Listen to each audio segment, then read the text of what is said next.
अच्छे से। उसके बाद पिछले साल प्रयास 2.0 से था। मैंने कहा अच्छा, मैंने कहा बता भाई क्या सीन है। बोले कि सर बहुत बहुत शुभकामनाएं, बहुत बहुत बधाई। मैं कहा कैसे? बोले सर IIT JEE में सिलेक्शन हो चुका है, IIT दिल्ली में केमिकल इंजीनियरिंग मिल रही है। मैंने कहा शाबाश, IIT दिल्ली में आपका स्वागत है, IIT दिल्ली में आपकी एंट्री हो रही है, इससे बढ़िया क्या हो सकता है भाई। मैंने कहा कितनी रैंक आई? तो उसने अपनी जो CRL होती है, जनरल रैंक जो होती है, वो बताई 7400 समथिंग JEE एडवांस में एंड 5000 समथिंग JEE मेंस में। मैं कहा वाह यार तू खुश है? बोले हाँ सर। और ये बात करते करते जैसे कि अगला जो हमारा सवाल होता है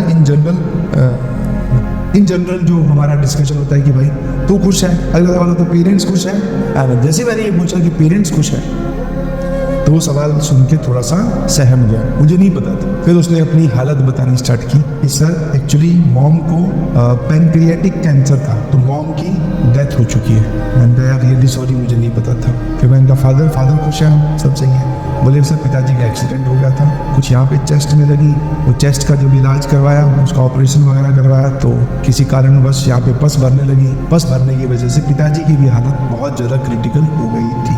मैंने कहा अब कैसे? बोले सर अब खतरे से बाहर है, बट अभी भी बहुत मतलब डॉक्टर ने रेस्ट ही बोल रखा है, चलना फिरना भी मना है।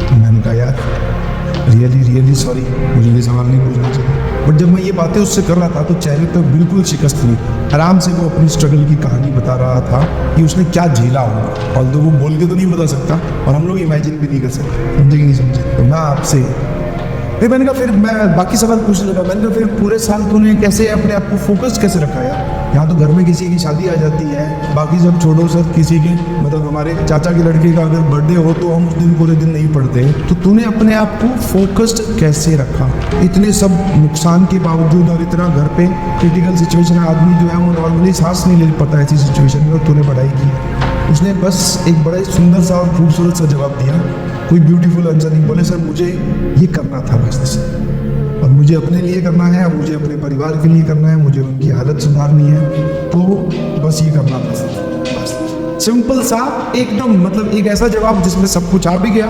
और अगर इसको कोई नॉर्मल इंसान सुने तो उसमें कुछ भी नहीं आया। बोले क्यों किया तूने IIT? बोले मुझे करनी थी। मैंने कहा यार सैल्यूट है तेरी डेडिकेशन को, तूने कुछ सोचा, तुझे बताया तो बहुत सारे बच्चों को जाता है, तूने उसको फॉलो किया। और पेशेंस किस लेवल पे होगा। और उससे बात करते करते वक्त मुझे ये भी लगा कि यार हम किन बच्चों को पढ़ा रहे हैं, किन बच्चों को, मैं मतलब कितना प्रिविलेज्ड हूँ कि मैं ऐसे बच्चों को पढ़ा पाया हूँ, ऐसे बच्चों का मेंटर हूँ। ठीक है, नहीं आई उसकी ऑल इंडिया रैंक 1, कोई दिक्कत नहीं है। नहीं आई सर 100 कोई दिक्कत नहीं है। नहीं आई 100-500 कोई दिक्कत नहीं है। 7400 समथिंग आई है, मैं बहुत खुश हूँ। आज की बात में अगर दो खेमे बटे, इन फ्यूचर कभी ऐसा हो कि आपको ऑल इंडिया रैंक 1 पढ़ानी है, या फिर एक बच्चा जो ऑल इंडिया रैंक 1 लेके आया वो आपके साथ फोटो खिंचवाना चाहता है, या फिर सर ये 7000 वाला जो इतनी स्ट्रगल करके आया, तो मैं भैया यही बोलूँगा 7000। ऐसा नहीं कि ऑल इंडिया रैंक 1 से कोई चिड़ है, ऐसा नहीं है, बट हाँ जो इसने किया है वो बोलते हैं सर एकदम बेसिक स्क्रैच। और जहां से हम आते हैं हम किसी को बताते भी नहीं। एज ए टीचर हम लोग आप लोगों का लेवल, मतलब मैं आप लोगों का लेवल यहाँ तक मैं सोचता हूँ कि आप अपनी डेडिकेशन यहाँ तक शो कीजिए। और कुछ बच्चे हैं जो उनकी डेडिकेशन कहाँ की भी हम वहाँ तक इमेजिन भी नहीं कर सकते, ना आप कर सकते ना मैं कर सकता। तो मेरी आप सभी लोगों से रिक्वेस्ट है प्लीज़, जो मुझे सुन रहे हैं, ऐसा नहीं है अब कुणाल ने करके दिखाया तो आप लोग भी कर सकते हैं। कोई इंटेलिजेंट वगैरह नहीं था सर, 79% या पता नहीं 78% है 12वीं के मार्क्स। कोई इंटेलिजेंट नहीं था, बस डेडिकेटेड। ठीक है, जुनून था, कुछ कर दिखाने का, कुछ कर गुजरने का जुनून बहुत तगड़ा था। कोई IIT के बारे में सपना लिया होगा, बस वो सपना नहीं करना था भाई, खेल का। तो मैंने पूछा, मैंने आगे चल के अपनी क्लासेस भी बहुत ज़्यादा एक्टिव हो गई थी। हर सवाल का जवाब ये सर करना तो था ही। आप क्लासेस एक्टिव हो, आप चाहे 2 घंटे पढ़ाओ 5 घंटे पढ़ाओ, पढ़ना तो है ही ना। मैं सही है।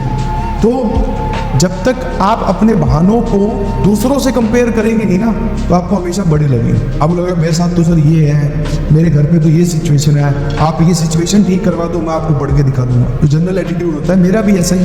किसी भी काम को लेकर जिसमें मेहनत की जरूरत पड़ती है, हम ये बोलते हैं, हम अपनी सिचुएशन को दोष देने लगते हैं कि यार मेरी ये वाली चीज़ अगर सही हो जाएगा तो फिर मैं करके दिखा दूँ, जबकि एटीट्यूड गलत है और ऐसा कभी होगा भी नहीं। ठीक है, तुम सोच रहे हो कोई आइडियल सिचुएशन होती होगी, वहाँ पर हम रहें और फिर पढ़ के दिखाएं, नहीं। जिस सिचुएशन में हो, जिस हालात में हो, जहाँ बैठे हो, वहीं से ही आपको अपनी कहानी लिखनी है। और लोग लिख रहे हैं और चमक रहे हैं। तो मैं उस लड़के से मिला, मुझे बहुत खुशी हुई, बिलीव मी। तो मैंने पूछा कि अलग सर से मुलाकात होगी क्या? हाँ बोले सर अलग सर से मुलाकात हो गई है, पॉडकास्ट रिकॉर्ड हुआ है। कोई रंग बिरंगी किताब नहीं की, ना कुछ और किया। जो मॉड्यूल उसके पास था PW का मॉड्यूल वो सॉल्व किया, जी एडवांस में रैंक आ गई। एंड अब सर ये सब कहानियाँ सुनने में एट द मोमेंट बहुत अच्छी लगती है, मैं भी कर लूँगा। मैंने कहा बहुत अच्छी बात है, स्टार्ट ऐसा ही होना चाहिए जिसको हम पिकअप बोलते हैं। पिकअप ऐसा ही होना चाहिए, किसी की स्टोरी सुनकर आप उससे इंस्पायर हो जाए, वो ये। बट जब आपके सामने कठिनाई आए, मोटिवेशन में आपने स्टार्ट तो कर दिया, अब आगे चल के ब्रेकर आएगा, सवाल नहीं सॉल्व होंगे, सिचुएशन डिफिकल्ट होगी, टेस्ट आ जाएगा, रिवीजन नहीं कर पाओगे। जब ये सब सिचुएशंस आए तो फिर पेशेंस रखिए, मैदान छोड़ के भागिए मत कि अब क्या करें सर, अब तो नहीं हो रहा है, बहुत हेक्टिक हो गया, समझे? हाँ, जितना हो पा रहा है उतना कीजिए, अपनी मैक्सिमम कैपेसिटी में रह के कीजिए, आप देखेंगे कि सब कुछ अच्छा धीरे धीरे